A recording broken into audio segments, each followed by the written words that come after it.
So,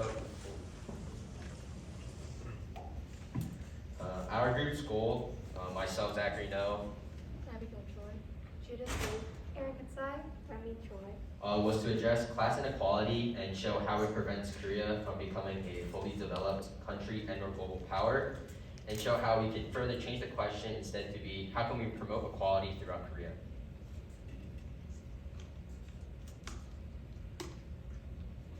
Hal Choson, what is it? Hal Choson is a term meant to describe the socio-economic situation in South Korea. In simpler terms, it is known to be the hellish behavior. Examples include, after you make it to university, it starts again with job seeking. My friend's son got a good job. What do?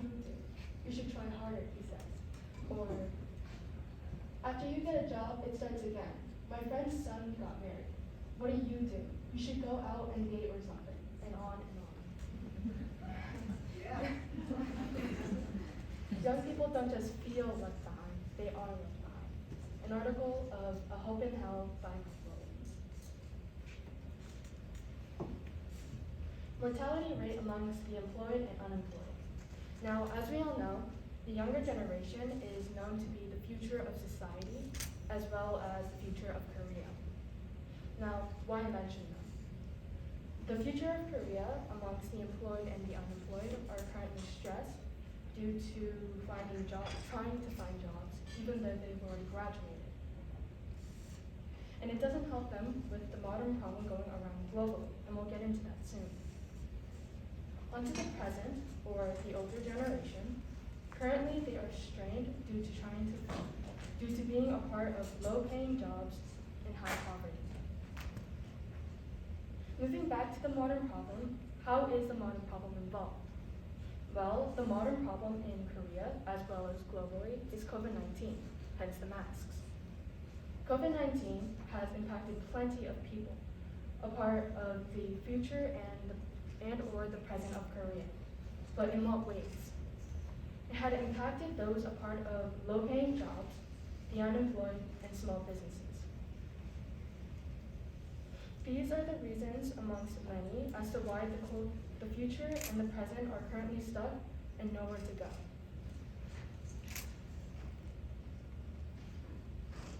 Here we see our rates of economically active population, participation rate, number of employed, and the employment rate, which are all graphed from 2015 to 2020. If we take a closer look at 2019 and 2020, we can see that there is a pattern shown between, we can see that there is a pattern. You can see the general decline in numbers in each example. But why am I showing this? I'm showing this to prove a point. As we all know, COVID-19 appeared in 2020, and this graph perfectly displays how it had impacted Koreans.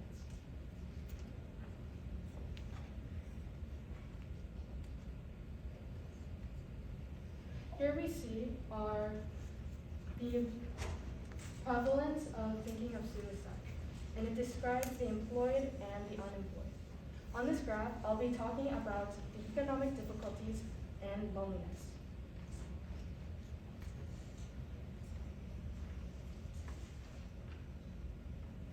At the top, it will be describing the employed, while on the bottom, it is describing the unemployed. Currently, the graph is showing those who are employed have a higher percentage rate of economic difficulty as well as loneliness. Stereotypically speaking, the unemployed usually stay with someone who can help them financially. In other words, some of the employed are known to be working alone. This is displayed heavily within the competitiveness in Korea. To add more, since the employed are usually alone in this case, they have no support financially. Due to this, people have a higher chance of thinking of suicide from economic difficulty and loneliness. Of course, in other words, this will have an impact with relationships and mental health.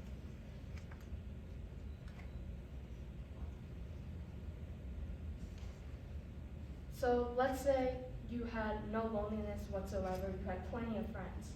That would lead to having connections. with having connections that would lead to healthy relationships, and in which department would that ever help? That would help you mentally. So how can we change this? To start off, it will not be easy. But why? Reasons behind this is because people are complicated. As we all know, humans have different ideas, thoughts, and etc.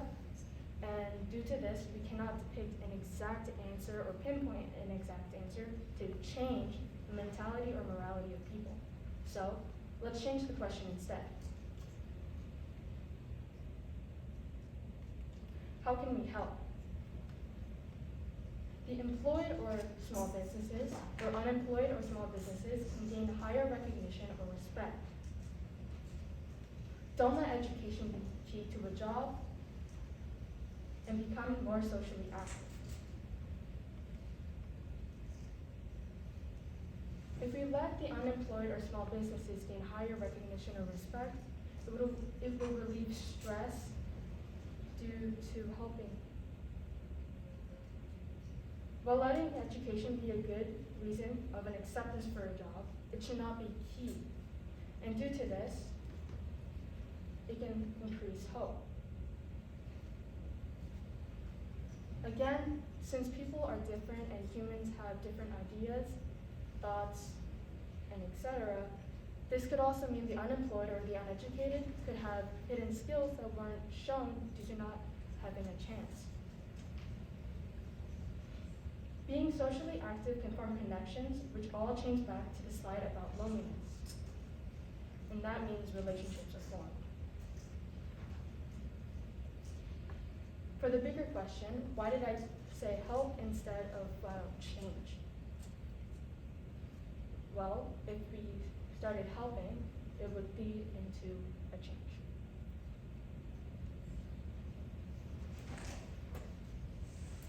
So our second point will address discrimination, which includes the workplace, social class, and LGBTQ. The first category is workplace. During these times, the salary gap between females and males has become larger and larger. Among almost all of the other countries, South Korea has the biggest salary gap. The percentage of the salary gap for South Korea is 34.1%.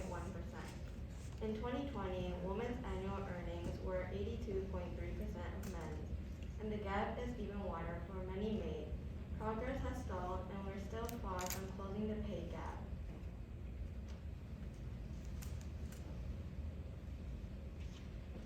Males were more replaced compared to females. Females were more often replaced by male managers in 2020 compared to 2016 to 2019. Before COVID, women were replaced by men, but not as much as now.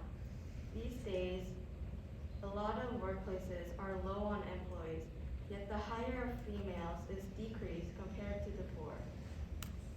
In the first graph, the light blue bar shows the replacement of women.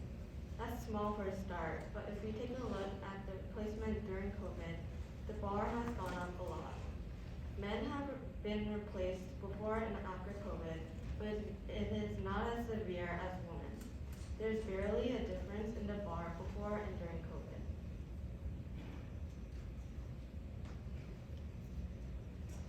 The spoon theory is an analogy that shows the class division in modern Korean society.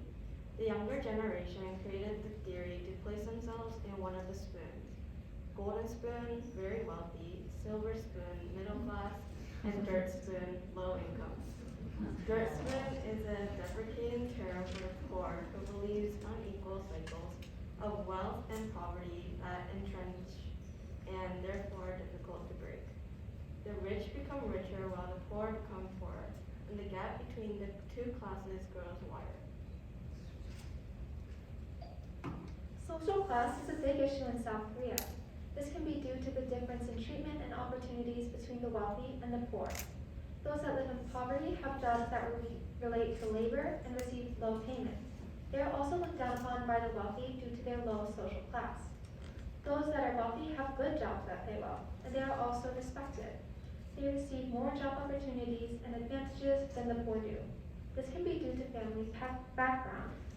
There has recently been a lot of familial transfer of wealth rather than income difference.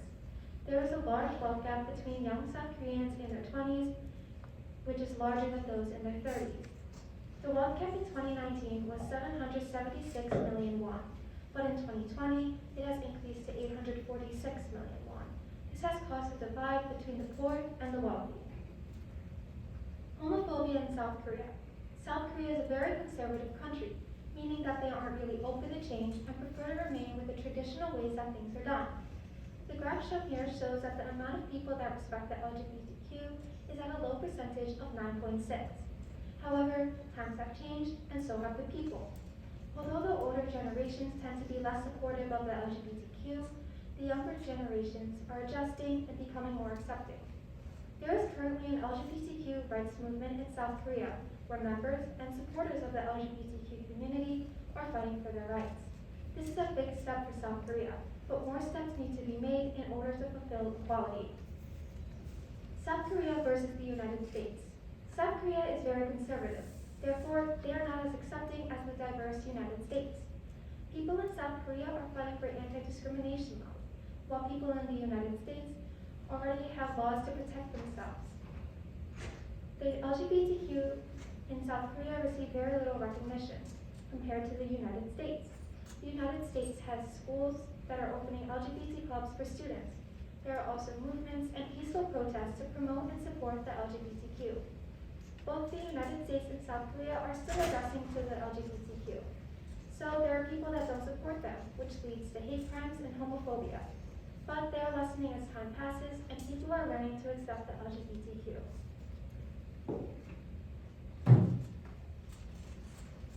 Class does not matter. What this means is that the higher class and the lower class have no difference other than salary. A lot of people are protesting about the unfairness in promotion, position, and pay, especially women. Another solution is to protect LGBT rights.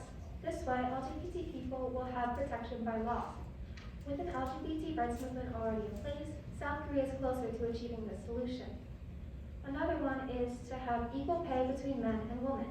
This will promote equality despite genders. Currently, women do work equivalent to work that men do, but there is an income difference where men receive more payment than women do. Finally, we can hold demonstrations. This way we can educate people and promote equality between South Koreans, no matter their gender, social or economic status, or sexual orientation. The third and final point that we will discuss under class equality is the education system and the 4 factors that stem from it: high standards/beliefs, competitiveness, different social environments, and comparison. So the beliefs and high standards that South Koreans hold true to themselves are hard work and diligence, reduced poverty aided by a higher education status, conformity of pressure, no excuse for failure, economic growth from college, and academic success as it holds present over other factors. So the competitiveness in Korea is a very strong environment, as they're very intense/demanding, and their academic is benefited from their economic success. So because of this, there's a very high level of stress within Korea. As you can see, as the picture on the left is a street in Korea where it shows the entire street is just covered with hagwons, which are secondary institutions of education. And then here's another picture of a hagwon where it's just filled with students studying, not really being social at all, and just actually just doing their work. So nearly 68% of Koreans attend hagwon, which occurs right after school. So this means on average, per day, 12 to 16 hours are occupied by studying. And this means that they have no social support or network. And pretty much what a social support means is that they're so competitive that few view each other as friends, but rather as competitors. Therefore, they cannot rely on each other or family, as parents are typically very busy. The educational investments are $15 billion annually. That means that instead of occupying other creative aspects, they are only heavily investing in education. With that, they have a very strong Korean culture mentality, which is winner takes all. This means that education determines the adult of an individual, such as one test, which I'll get into a little bit more later. This means that an academic success will hopefully lead to a higher position in the social ladder, which also means that they'll have more respect. So with the competitiveness paired with a rigorous mentality, they believe that this determination to pass one single test, the CSAT, an 8-hour exam that determines a future college and career, will actually take precedent over other aspects. We'll further discuss this later in the presentation as well. So as you can tell by the graph and the word block on the top left, about 1 in 3 Korean students have contemplated suicide, and as shown in the graph on the left, there is a 27% chance that, or consideration of students trying to commit suicide or contemplating it. And also you can see in the 20s, which is the more college level, but collegiate level, you have 41% individuals considering suicide or actually committing suicide. The graph on the right shows the OECD, which the OECD's goal is to shape policies that foster prosperity, equality, opportunity, and well-being. And as advised in the graph, South Korea is actually below the average, meaning although they might prosper educationally, they actually fall off with actually being happy about it.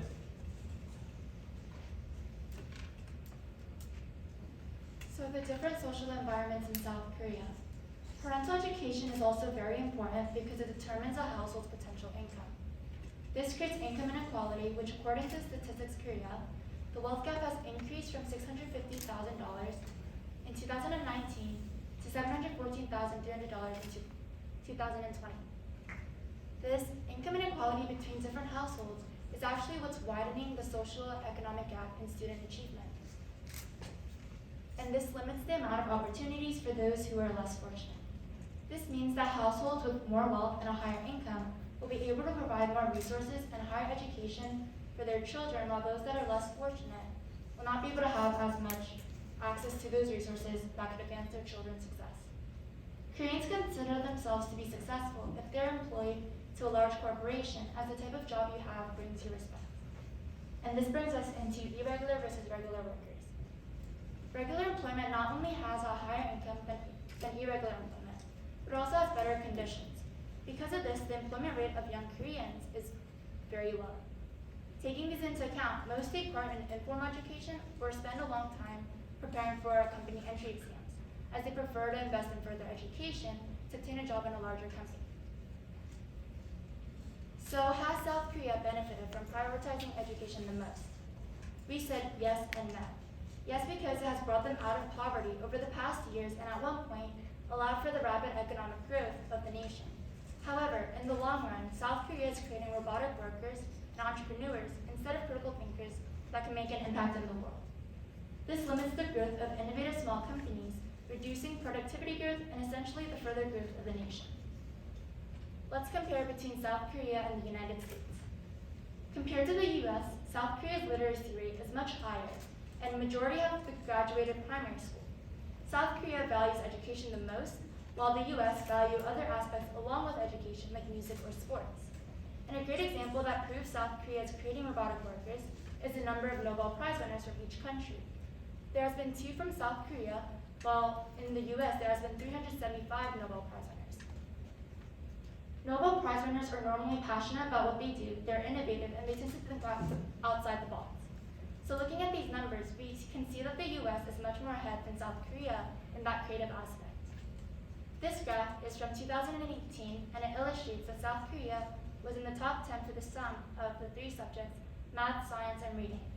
It is clear that Korea is not lacking in any way educationally. So what can be done to improve South Korea's education system and essentially get closer to becoming a global power? We can start by opening new perspectives of success.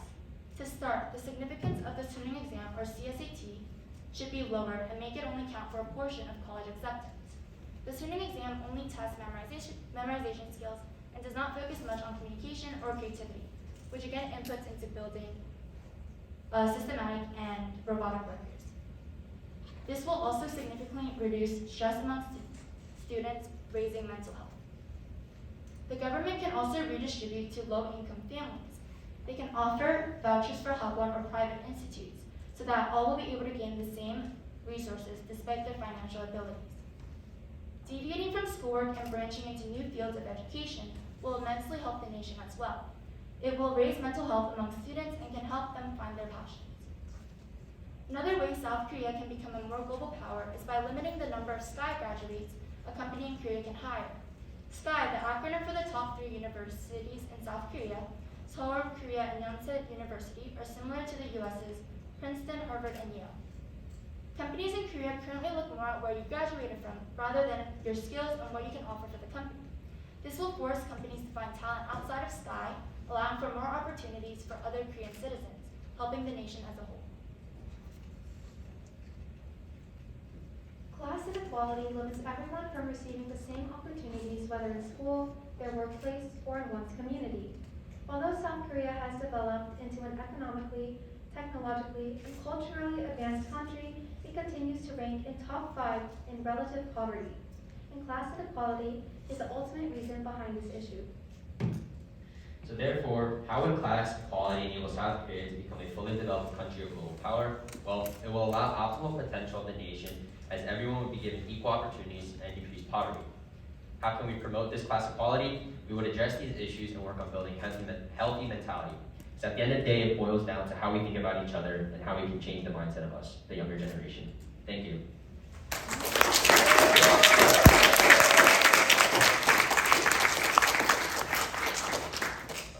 Does anyone have any questions? Yes. When you were mentioning how can we help on the last couple of slides, do you have like a clear solutions on how you can support small businesses? So obviously small businesses or the unemployed won't hold out the sign saying, hey, I'm unemployed or I'm a small business. Instead, we can reform the socioeconomic situation in Korea, as stated. And instead of looking down on those who are unemployed or a part of small businesses, we can try and help supporting them and looking forward to the future with pulling a business with them. Are there any other questions? Yes. Based on the research, I've seen Korea compared against the United States for comparison purpose. But if you just compare Korea to the United States, that could cause a bias in your research results, right? So I guess my question is, have you looked into where Korea stands in terms of their class equality relative to other countries as a whole? So that's a really good question. So although we do make a pretty big comparison with the U.S. overall, like certain graphs, like if you go back to it, like especially with the OECD graph, there are other countries just don't label them, but since they are ranked relatively low amongst other countries and U.S. is relatively high, we wanted to show that, I guess, differing gap in between the two. As America, I would say, at least personally for our group, we would think that they're the most developed globally. So we would always try to make that comparison, as that's the point we want to kind of reach for Korea.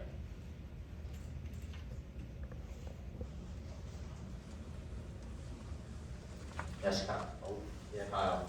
How can South Korea increase this happiness level?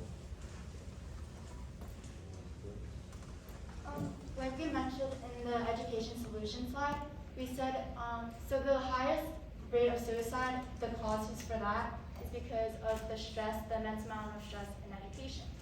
So deviating away from education more so and into other aspects like sports or what the students find their passions in, that can also help raise their mental health level and stress. Any other questions? Yes?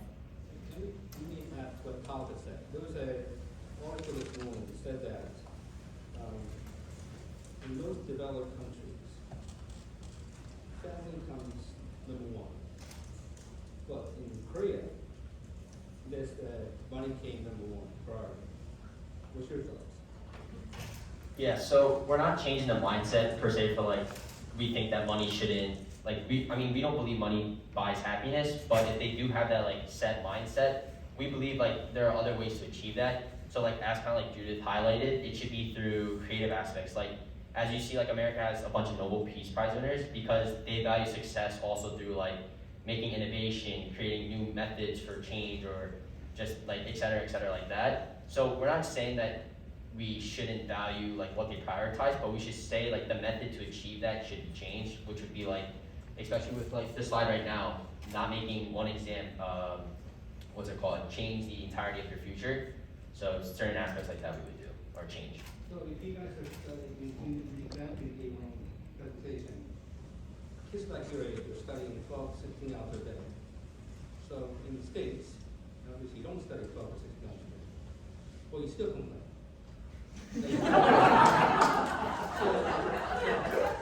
So you just made a point that that's not right, right? Studying 12 hours, I agree. But studying 1 hour a day and you don't succeed, or you don't get the knowledge, you're not going to succeed. So you can't have both. Either you have to make some kind of commitment to it, right? Maybe again, 12 to 16 hours might be too much, but don't you believe that you still have to put some time invested in studying to be successful?